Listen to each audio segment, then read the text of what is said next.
catastrophe. Je crois que le psychologue que nous trouvons, bon, heureusement que nous avons peut-être de Kinshasa ici, à Bukavu il n'y a pas de psychiatre. Nous avons des psychologues, mais ce sont des psychologues du travail formés à Kisangani et qui souvent en fait n'étaient pas préparés à ce type de prise en charge. Mais aujourd'hui en fait on a fait beaucoup de formations, des assistantes sociales, des psychologues qui étaient disponibles et en fait on arrive quand même à prendre en charge les malades sur le plan psychologique.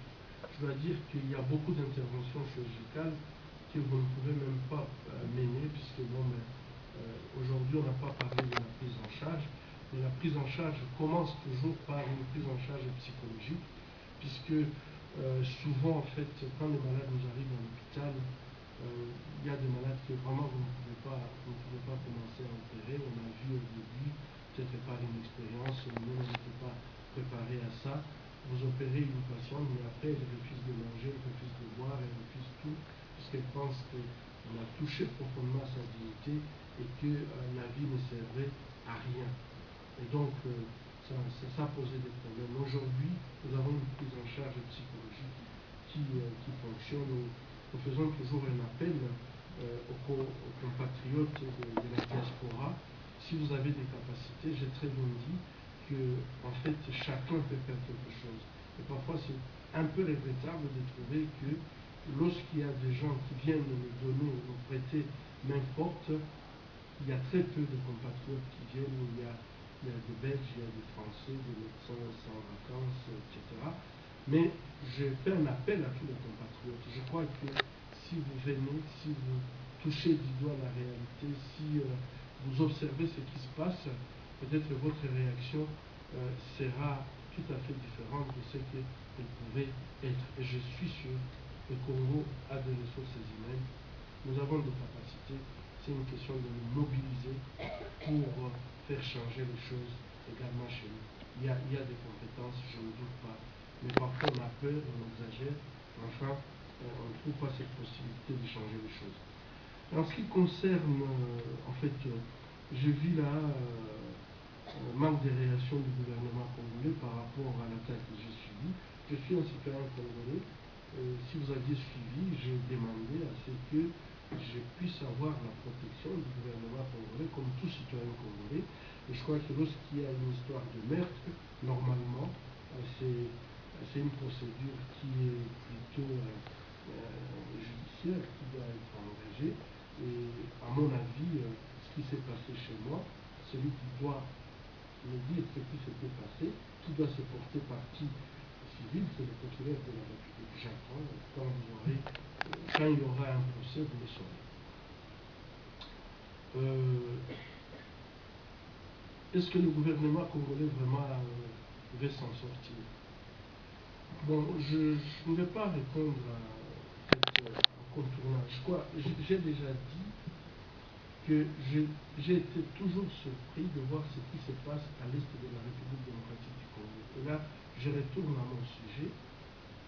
Lorsqu'on a signé les accords de paix, pour constituer l'armée nationale et la police nationale, qui normalement doivent protéger la population, protéger les victimes de violences sexuelles, on a regroupé, on a mis ensemble les hommes, les anciens groupes armés qui violaient, qui détruisaient, qui pillaient et qui faisaient tout le mal sur le terrain.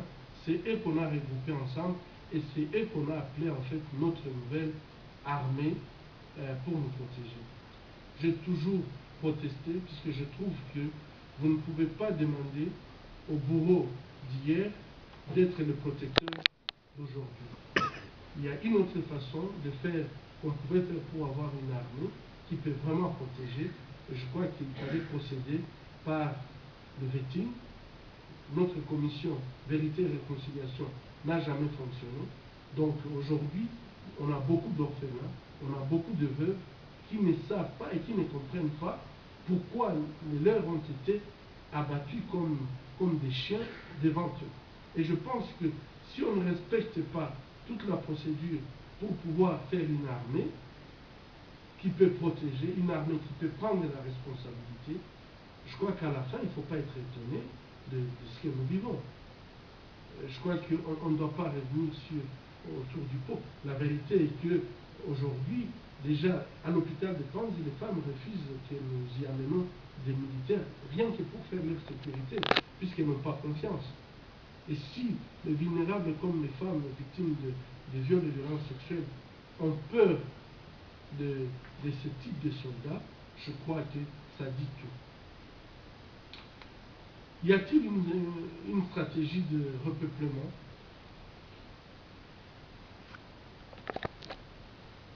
Je crois qu'à partir du moment où on fait des enfants, ce que j'ai observé, lorsqu'on vient dans un village, on viole tout le monde sans distinction, je dis que ce sont des viols massifs.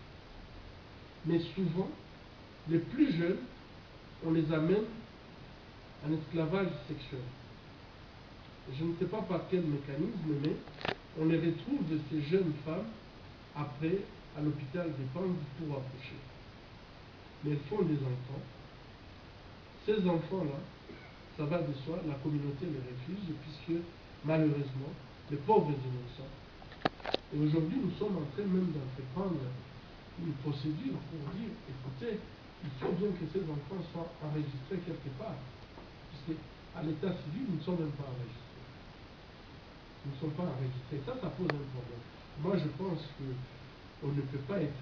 Moi, ça ne peut pas me surprendre quand on sait qu'on tue, on détruit la femme systématiquement, que demain, il y ait cette politique que vous évoquez, mais je n'en ai pas de preuves en dehors du fait qu'il y a beaucoup d'enfants qui naissent. Ceux qui connaissent Chaboula, il fut un moment où les organisations internationales étaient venues à Chaboula, puisque la population avait décidé de renvoyer au Rwanda 3 000 enfants. Vous allez les renvoyer à qui? Qui va les accueillir? C'était un drame. Donc moi, je crois que je ne peux pas vraiment répondre à la seule façon de penser. Si on doit déplacer la population, ce que nous voyons, c'est surtout pour occuper la terre, l'exploiter, et le reste peut suivre. Pourquoi pas? Merci. Bon, je me joins à monsieur, je crois que je n'ai pas d'objection. Je pense que la question qu'on devrait traiter, c'est beaucoup plus ces drames humanitaires. Bon, si je me joins à lui, je suis tout à fait d'accord.